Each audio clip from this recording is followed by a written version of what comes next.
When we go outdoors, we always have our tinder pouches. In my tinder pouch, these are the things I like to carry. Dry birch bark, a ferro rod, flint and steel, moss, fat wood and elastoplasters. And we'll be talking about these things in future videos.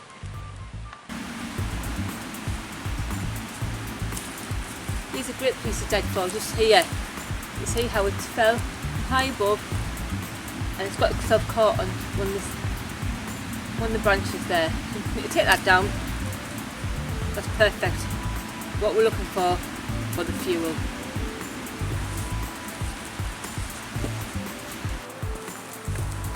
Another piece just here. The good piece about this bit of deadfall, it's got all these little tiny sticks on it as well. They're ideal once you've got your tinder going for your next part. Just all the little tiny, really thin twigs. Just break them all off.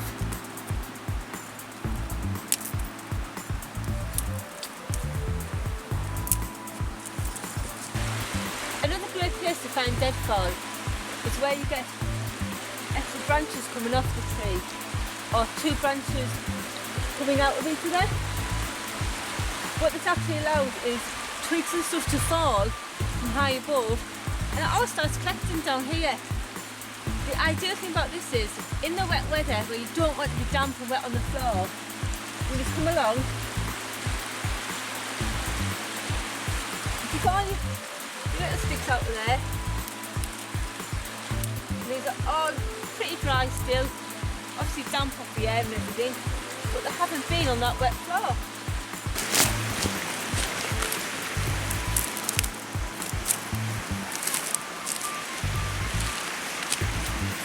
If it wasn't so wet, stuff like this, the dried out bracken, is an excellent fire starter. But on days like today, it's a no-go. Too wet. We've collected all the components we need to start the fire. The tinder that we use is tumble dryer lint. This takes spark dead easy. Once we've got the fire going, we then apply the kindling. From the kindling, we then go on to a bit thicker fuel source. Once that's up and running and the heat's quite established within the fire, we'll then go on to much thicker fuel from there.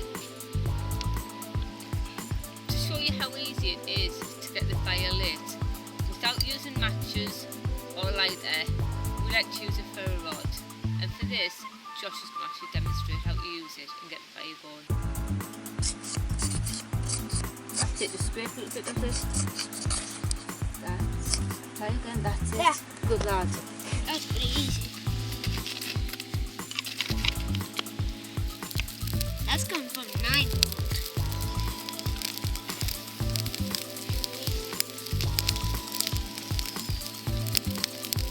So as you can see now, Tracy's adding the really thin twigs, and this gives the fire the chance to take hold and create some or generate some heat. Remember what we said before about starving the fire of oxygen.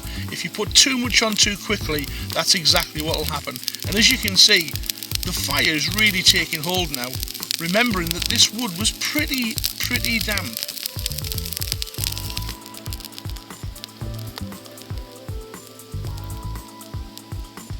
Right, that's it for today. We've had some fun out here, but it's housekeeping time. So we've got to tidy up, put the fire out and make sure we leave the place as we found it.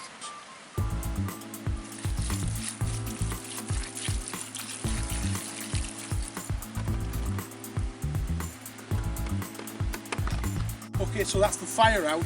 What we need to do is make sure, as Tracy said, the housekeeping part of, we need to make sure that this area is left as we found it.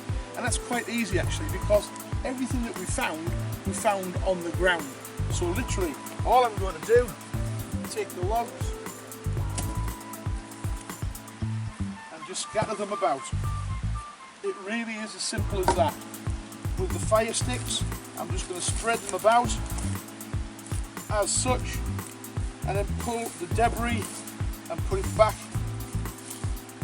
where it was.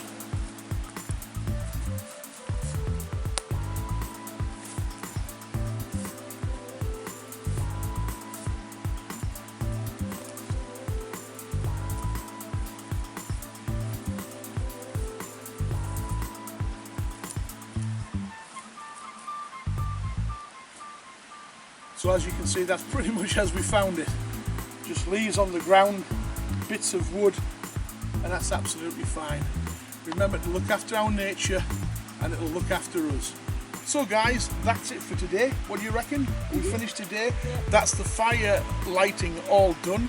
We hope that was useful for you, and in future videos we'll be showing you all sorts of different ways of lighting fire, the different types of tinder, the different methods of lighting that tinder. So thanks for watching. Please stop by again and watch our other videos, and we'll see you again soon. Bye.